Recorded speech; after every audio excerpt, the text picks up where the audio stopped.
Hi everyone. So I had a couple people ask me if I could show them what I use to punch the mini Happy Planner Deluxe cover to make this traveler's notebook. So I converted it into a traveler's notebook cover with the elastic binding. And so I have another one that I'm gonna do the same thing too. So I will walk you through how I did that. So the first thing, I used this B6 cover from Simply Gilded. This was in the last box. And I used this as a template to figure out my sizing. And so when I was holding it up, and this is how I figured out that this Happy Planner cover actually worked and fit the size. It's just slightly bigger, but it still is perfect sizing for a B6 size notebooks. So I also used this so I didn't have to measure. I used this as a template for my hole spots. So that's the first thing that I did, was I found the middle, and again, it's just a rough, I wasn't a perfectionist with this. And once you kind of are happy with where it is, I just took a pencil and just marked where the hole is. There's 5 holes, 2 at the bottom, 2 at the top, oops, and 1 in the middle. Let's make sure my lead like disappeared. Okay, so you can see where that is. So for those of you that don't have a template, let's just measure. So from the top, this is about 0.75 inches from the top, these dots. And the width, they're about almost just shy of an inch in width.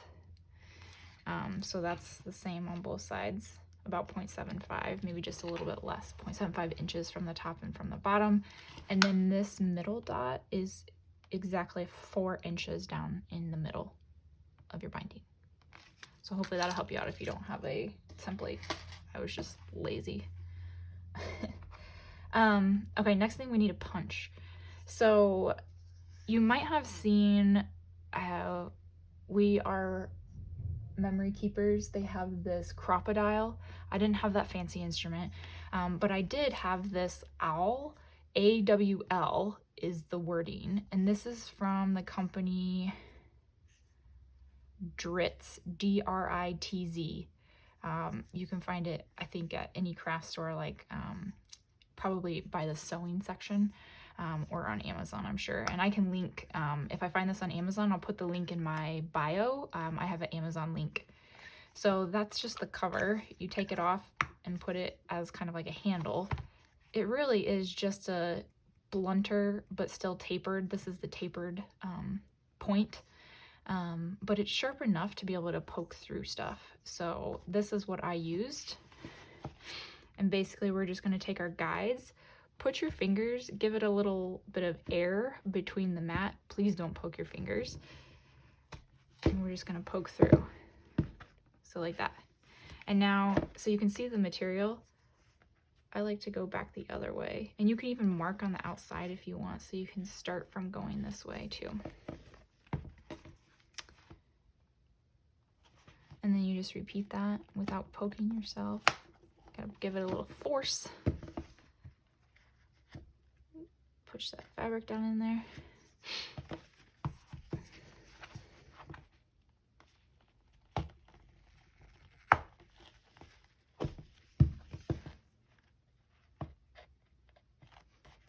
It's a big one.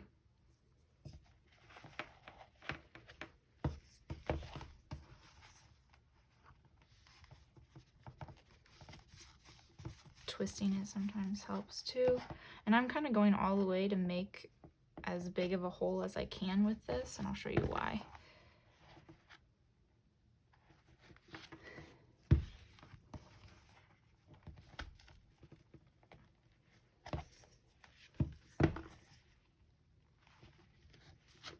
Okay. So now, if you don't have something that's what's called an eyelet, you can just stop here, and then you can actually just thread your elastic string. You can thread this through your holes. You might need to take a sewing needle to help get you through the holes. You could also probably use this to help you push it through. But I like the eyelets, and eyelets give you like a nice finished edge to your binding and your holes. It also helps protect the fabric. So there's a couple different layers here, and as you can see, it's not a perfect, like it's kind of ragged. So this helps to, for lack of a better term, seal in the edges of those layers. So really you have less of a chance of fraying in the future. So I got this a little while ago when I was playing around with Traveler's notebooks and leather covers and stuff. This is an eyelet kit. This is also by that same company, Dritz, that I got the owl punch, and sorry if I'm saying that wrong. But these are size 5 and 5/32 inches, 5/32 inches. Don't even ask me how to say that. Or 3.96 millimeters size. And so what came in here, and they kind of give you instructions on the back of what to do. So what came in here was eyelets, which just look like this. They have the nice rounded edge on one, and then on the other edge they have this it's like a sharper edge, and it also has, there's little indentions all the way around it, and that's to help when you're going to be pounding this, and then those edges will go along the outside to help seal in your fabric. So I have seen some that don't have the little cuts in the side, and they don't fold over as well. So I do like these that fold over. And then what also came in this kit are the two ends that you're going to use. You're going to put your eyelet in between these two, and then you're going to pound the hammer on this. So I'll show you kind of how I did that, but I won't do all of these right now because it'll take me a little while. But what I did to get this eyelet into these holes was I put it on my owl, and I went from the outside now, so the fabric goes down, and we want the nice shiny side of your eyelet out. And then I just kind of twisted it down, and then you're gonna have to hold it as you pull your owl back out, and you might have to play around with it a little bit. Okay, so this is kind of tough, but you can see now it's starting to come through, and what I did was I tried to push this fabric on and stretch it around my eyelet. So I just played with it a little bit until I got the fabric around, like so. And these eyelets come in a bunch of different colors too, so you're not limited to silver. And I guess gold would have looked better on this, but you know, this is all I have, so we're gonna make it work.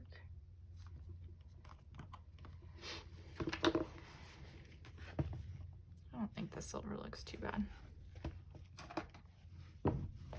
I wish I can't find these covers anymore online. If you know of a secret spot of where they're hiding. I haven't been to my Michael's store, but I know I did see some in there. But that would be fun.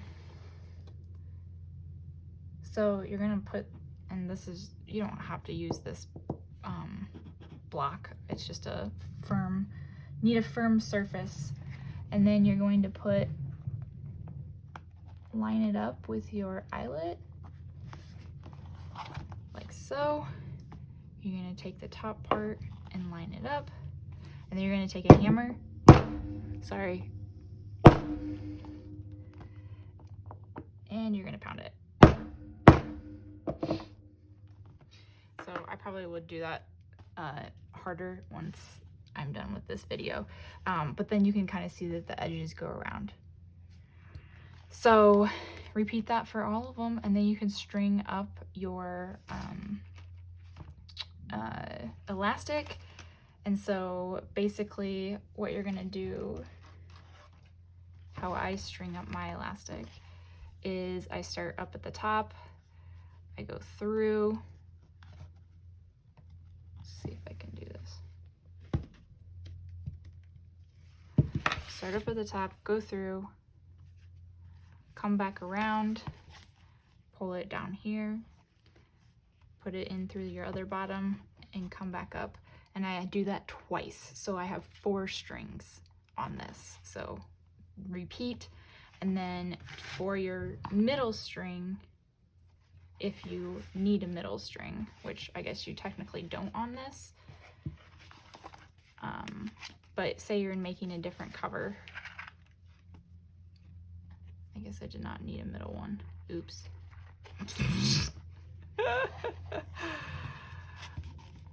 But that's all you would do, is tie it then in the middle.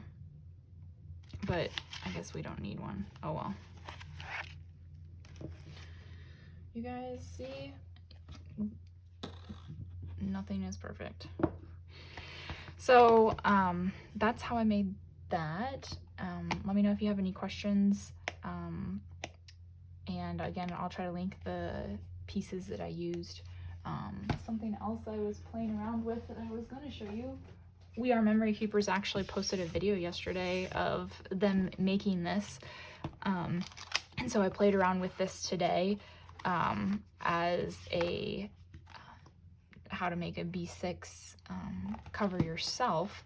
And so I got this plastic material, I guess, from Amazon a little while ago. It came on like a huge like yard thing, like you would buy regular fabric on.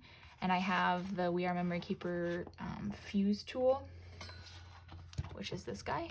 You plug it in and it gets hot, and then you roll this along your plastic, and you can create little pouches, picture inserts, or whatnot. And so I've had this for a little while, and I've had done some photo inserts with it.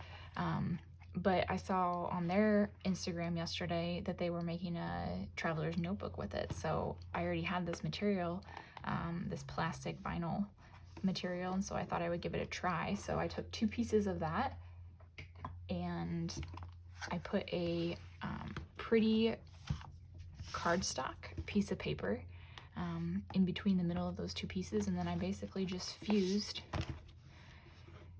along the edges. You might have to do it a couple times and look up some other videos on how to use it exactly.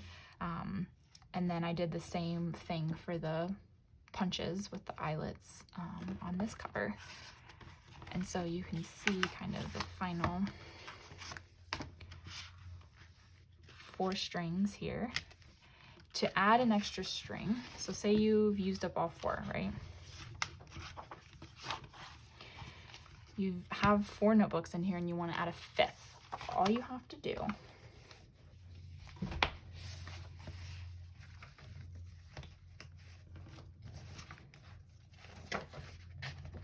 hang on, getting one out for you here. You just need an elastic like this. So just tie 2 together, make it similar size as between your 2 things. All you're gonna do is take your elastic and put it around a notebook like that, and now you have 2 more strings. This kind of blew my mind when I learned this little trick. So technically now, on where there was just 2 strings, now there's actually 4. And so that's all you have to do. And so you can see once you remove the one that it went around, it's just by itself, but that's about it. So yeah, you can play around with this lots of different ways. So let me know if you guys have questions, if you like it. But yeah, I hope it was helpful. Have a good one, guys.